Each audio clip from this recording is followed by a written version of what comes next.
जुमला छोड़ेंगे, चाहे वो धर्म के नाम। मुसलमान जिम्मेदार है। देखिए, वो मुसलमान हिंदू इसके नाम पे आरएसएस का काम है दंगे फसाद करवाना।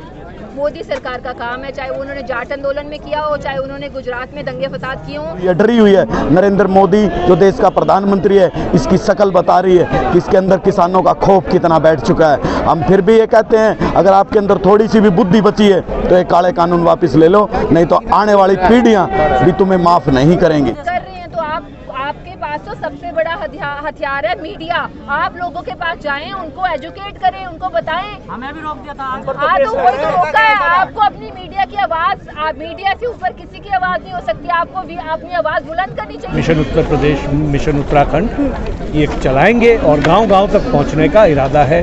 बंगाल में तो बहुत लेट पहुंचे थे, उत्तर प्रदेश में जल्दी और पहले पहुंचने का इनको प्लानिंग है। हम आज इस पैरेलल, जहां एक तरफ देश की संसद चल रही है, वहीं किसानों की संसद चल रही है, हम इस सरकार को दिखा देना चाहते हैं कि आज तो रिहर्सल है। आप मान जाइए, मोदी बेरहम जो शासक है, जो हिटलरशाही इस देश पे कर रहा है, उसको समझाने के लिए किसान आए। 200 किसान आए। 200 किसानों के आने के उसमें ये मोदी सरकार इतनी डरी हुई है कि 50,000 से ज़्यादा पुलिस वाले, 20,000 से ज़्यादा फौज के जो जवान हैं वो सड़कों पे ड्यूटी लगा रखी है, जिससे साबित होता है ये मोदी सरकार कितनी सहमी हुई है।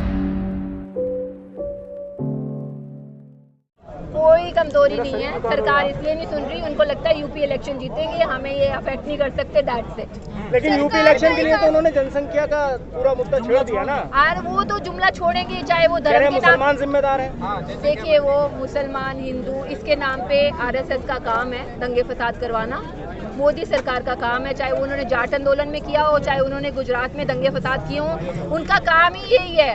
उनके लिए किसी ह्यूमन बीइंग की लाश कोई मायने नहीं रखती। कोई मरे ना कोई जिए, उनको कोई फर्क नहीं पड़ता। वो धर्म क्या है? धर्म क्या सिखाता है आपको? एकता सिखाता है धर्म आपको, एक दूसरे की रिस्पेक्ट करना सिखाता है। अगर आप किसी की भी धर्म की किताब उठा के देखो, अगर गुरु ग्रंथ साहब उठा के देखो, तो उसमें सिखाया जाता है सभी धर्म की रिस्पेक्ट करो। कुरान में भी यही है। वो सभी में, गीता में भी यही है, कुरान में भी यही है। तो ये कौन से धर्मवाद के लोग आ गए? तो हमें इनका धर्म ही नहीं है। इनका धर्म ही नहीं है, इसीलिए तो चढ़ाते हैं सभी को। कार्ल मार्क्स तो कहते हैं अफीम है धर्म। कार्ल मार्क्स तो कहते हैं अफीम है धर्म। देखिए, वो थ्योरीज हैं, वो थ्योरीज हैं। वो कार्ल मार्क्स एक धर्म नहीं है। धर्म, मैं बात कर रही हूँ गुरु ग्रंथ साहब की, गीता की, कुरान की। वो जो हमारे अपने धर्म है, जो उसमें बातें लिखी गई हैं। फिलॉसफी तो आप किसी की भी फॉलो कर सकते हो, कार्ल मार्क्स की कर लो, चाहे आप सवाल छोटा सा ये बताइए, यूपी का जो चुनाव आने वाला है, कर रहे हैं, क्या कर रहे हैं? तो आपके पास तो सबसे बड़ा हथियार है मीडिया। आप लोगों के पास जाएं, उनको एजुकेट करें, उनको बताएं। हमें भी रोक दिया था। तो वही तो रोका है। आपको अपनी मीडिया की आवाज, मीडिया से ऊपर किसी की आवाज नहीं हो सकती। आपको भी अपनी आवाज बुलंद करनी चाहिए इन लोगों के सामने। हम भी तो कर रहे हैं ना बैठे, मैं तो बोल ही रही। अच्छा, मॉब लिंचिंग पर आपका क्या मानना है? मॉब लिंचिंग पर आपकी क्या वो है प्रतिक्रिया?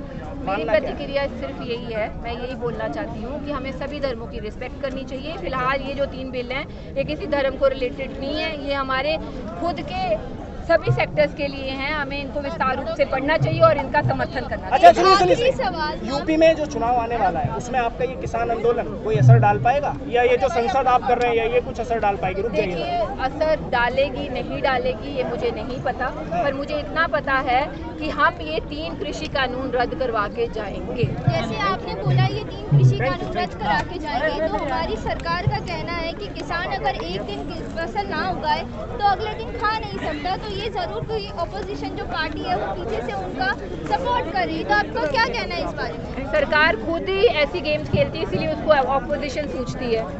पॉलिटिशियंस को हमेशा ऑपोजिशन, जहाँ पॉलिटिक्स, जहाँ धर्मवाद के ऊपर दंगे फसाद करवाना, ये सारी चीज़ें सूझती है। उसके अलावा कोई चीज़ सूझती नहीं है। No comment.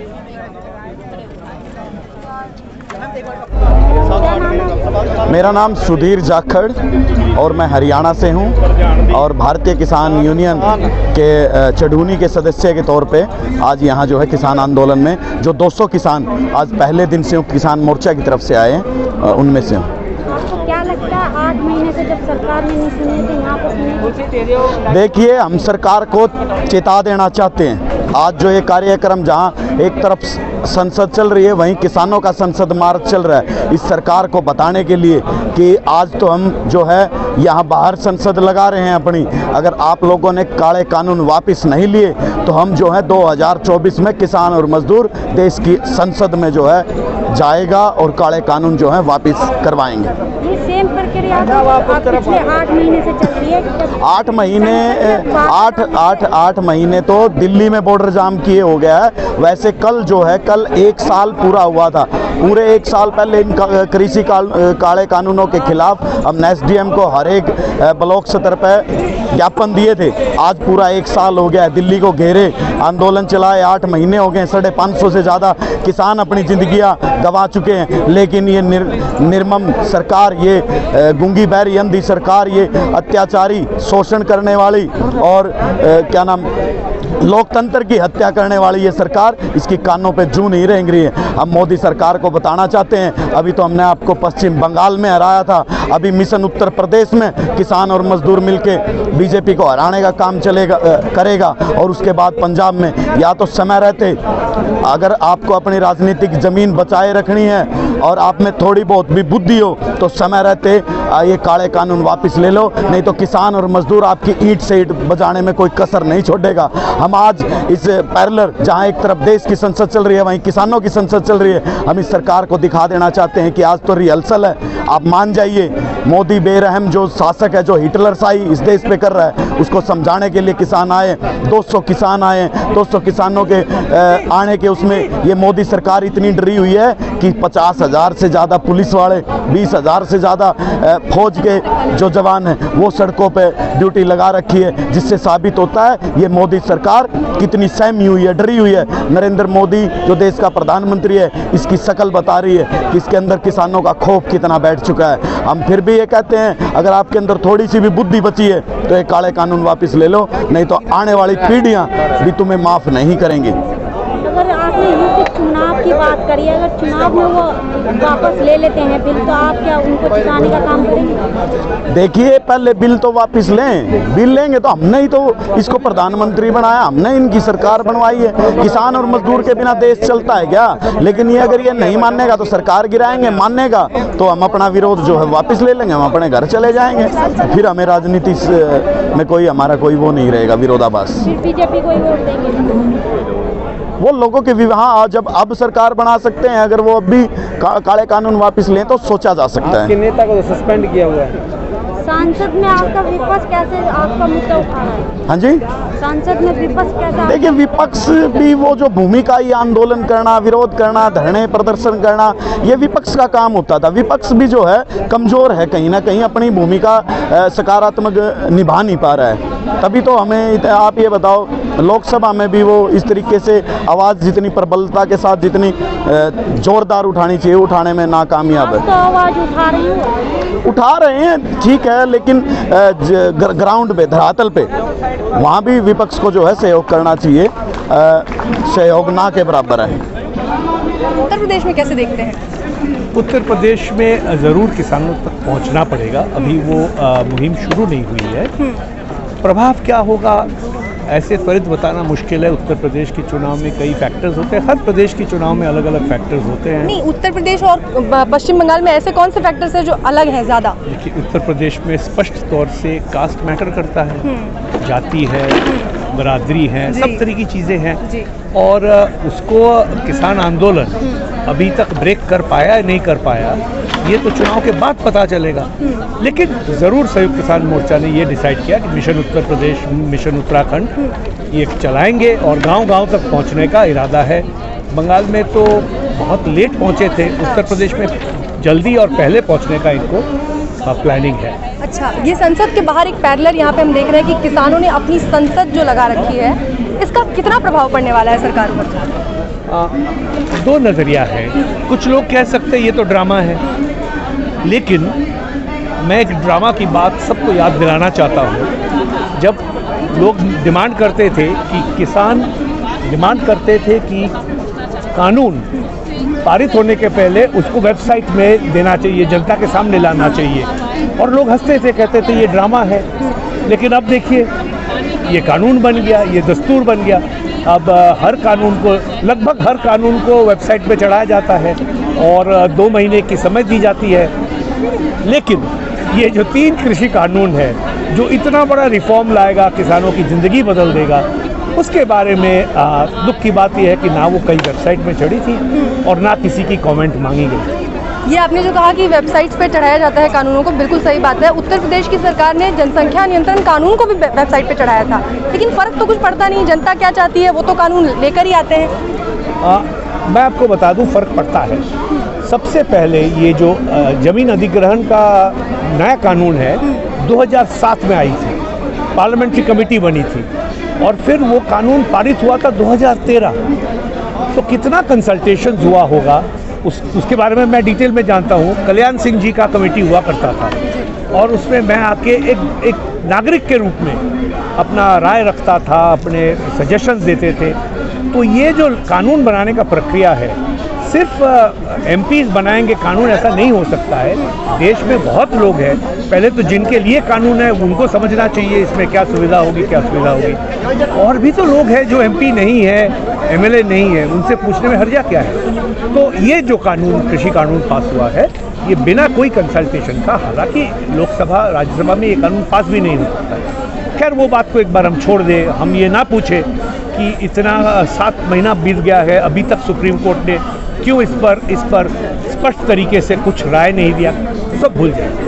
लेकिन ये कानून का पब्लिक कंसल्टेशन का प्रोसेस जो है वो बिल्कुल नहीं हुआ है और ये जो संसद अब किसानों की हो रही है, इससे पब्लिक कंसल्टेशन का प्रोसेस ज़रूर शुरू होगा। हम देख रहे हैं जो मानसून सत्र में संसद लग रही है वो हर दिन खबरें आती हैं स्थगित कर दिया गया, हंगामे की वजह से स्थगित कर दिया गया और किसानों के मुद्दे को कहीं ना कहीं हावी होता दिख रहा है पेगासस जासूसी कांड। तो आप विपक्षियों से कितने नाखुश हैं कि आपके किसानों के मुद्दों को संसद में कितना उठा पा रहे हैं? देखिए, विपक्षियों ने तो जितना अभी करीब 1.25 साल हो गया संसद नहीं चला, तो उनका विरोध करने का भूमिका तो बहुत ज़्यादा नहीं था। लेकिन हमने इस बार व्हिप जारी करके कहा कि जी आप पार्लियामेंट छोड़ के चले मत जाइए, वॉकआउट मत कीजिए, आप जो है ना नारेबाजी करके अपना जो दायित्व है उसको समापन मत कीजिए, आप पार्लियामेंट पे रहिए और हर मुहूर्त वहाँ खड़ा होके इन कृषि कानूनों के बात कीजिए, इसका रद्द करने की आवाज़ उठाइए और सरकार को छोड़िए मत जब तक ये बात वो माने। तो इस बार मैं उम्मीद करता हूँ कि किसान के पक्ष में विरोधी एमपी का भूमिका काफ़ी बेहतर होना चाहिए, काफ़ी एग्रेसिव होना चाहिए। लेकिन वैसा है नहीं। 2 दिन हुआ है, थोड़ा समय दीजिए। पेगासस जैसी चीज़, बड़ी चीज़ आ गई है, उसका भी चर्चा आई है या कुछ लोग कह रहे हैं इसे लाया गया है ताकि किसानों के मुद्दों को थोड़ा ठंडा किया जा सके? नहीं, मैं उन लोगों में से नहीं हूँ, क्योंकि जितना बड़ा इंटरनेशनल काम इस पर हुआ है, इसको स्टेज मैनेज करना, इसको पीछे से डोरी खींच के चलाना, ये संभव नहीं है। पेगासस बहुत इंपॉर्टेंट चीज़ है और पहली बार नहीं आ रही ये बात, 2019 से इसकी बात चल रही है। तो ये बात ज़रूरी है, लोकतंत्र की हत्या हो रहा है। देखिए, किसान कानून भी 1 महीने में सिर्फ किसानों के खिलाफ नहीं है, सारे लोकतांत्रिक प्रोसेसेस, प्रक्रिया को जो है मोदी सरकार ख़त्म कर रही है, तो उसको तो रोकना पड़ेगा, उसको तो विरोध सबको मिलकर करना पड़ेगा। आपने एक फैक्टर वाली बात कही कि उत्तर प्रदेश में और पश्चिम बंगाल में अलग अलग फैक्टर्स हैं जो कि चुनावों को बहुत हद तक प्रभावित करते हैं। तो उत्तर प्रदेश की बात तो चलिए आपने क्लियरफाई कर दिया, लेकिन बाकी जो स्टेट्स है जहां भी इलेक्शन होने वाले हैं, पंजाब है, उत्तराखंड है, उन जगहों पे ये फैक्टर्स कितने काम करने वाले हैं या वहां किसान मजबूती से विरोध कर पाएंगे बीजेपी का?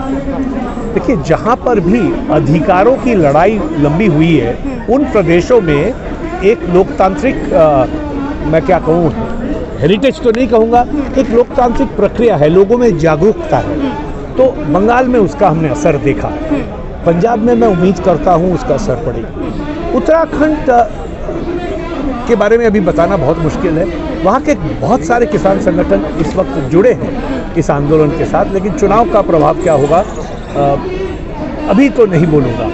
उत्तर प्रदेश में चुनाव किसानी के मुद्दे पर ज़रूर होगा, लेकिन बाकी जो फैक्टर्स हैं, कास्ट, क्लास, रीजनलिज्म भी है, पूर्वी और पश्चिमी उत्तर प्रदेश, ये सब कितना असर पड़ेगा चुनाव के ऊपर, ये हम सड़क पर उतर के जब हम मुहिम चलाएंगे तब सब चलेगा। सर, किसानों को सारा श्रेय तो दिया नहीं जा सकता पश्चिम बंगाल के लिए। ममता बनर्जी ने भी वहाँ खूब मेहनत की थी सरकार के खिलाफ, तो एक तरह से वहाँ विपक्ष भी मजबूत था, जो सरकार थी वो भी अच्छी कंपटीशन अच्छा दे रही थी। उत्तर प्रदेश में कहीं ना कहीं ये लैक कर रहा है, या बाकी स्टेट्स में हम देखें तो ये चीज़ लैक कर रही है। वहाँ जो विपक्षी पार्टियां हैं वो उतनी अच्छे से मतलब सरकारों को, बीजेपी को चुनौती नहीं दे पा रही, तो इसका कितना फ़र्क पड़ने वाला है? मेरे हिसाब से इसका बहुत बड़ा फर्क पड़ेगा, लेकिन अभी भी 6 महीना लगभग बाकी है, तो कुछ भी अभी हो सकता है। उत्तर प्रदेश में तृणमूल कांग्रेस जैसे फाइट देने वाला इस वक्त कोई नहीं है, इसलिए मैं किसान आंदोलन का जल्दी उत्तर प्रदेश में प्रचार पर उतरना और गांव-गांव पहुंचना ज़रूरी समझता हूँ। Thank you so much sir हमसे बात करने के लिए।